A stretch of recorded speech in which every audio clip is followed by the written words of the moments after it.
Hello, I'm Gregory and another project on Educating Esmé. Educating Esmé is about the first year teaching for Esmé Morel.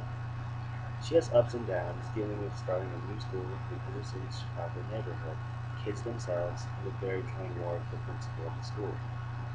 Ultimately, Madame Esmé survives and lives to tell the tale that is her first year teaching, which included one of her substitute teachers being stabbed in the back with a pencil.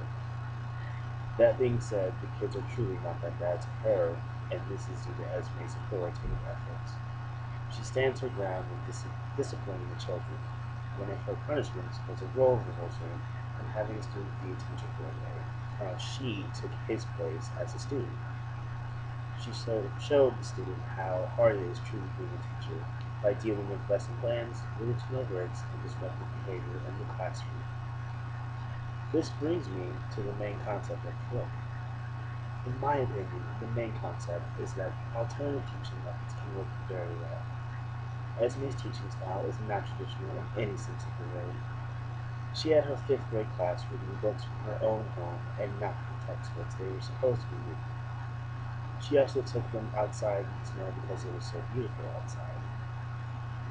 Esme had the children call her Madam instead of Miss Cordell. This and many, many other methods caused her to butt heads with the principal many times.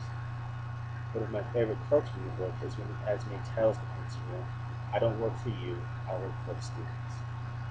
That is the definition of teaching, working for the students.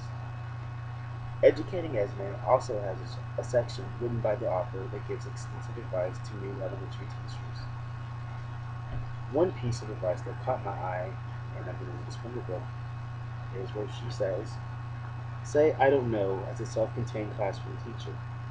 You may teach more than half a dozen subjects, and it is very unlikely that anyone will be a master at all of them.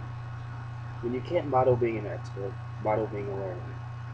When a child asks a question that you don't know the answer to, admit that you don't know or that you aren't sure, and model the process of finding out." I don't remember a teacher ever really saying to me that they don't know when I had a question. But I, as a student, would appreciate the teacher taking his or her time to work with me to figure out the solution or answer to whatever it is that we both don't know. I would feel as if we were working as a team instead of me just being a student and them just being a teacher. She also gives a list of materials that students might need and a long list of materials that the teacher will need. In consideration of all this information, Educating Esme is a great book for anyone thinking about being a teacher. One can see how alternative teaching methods can work well in traditional environments.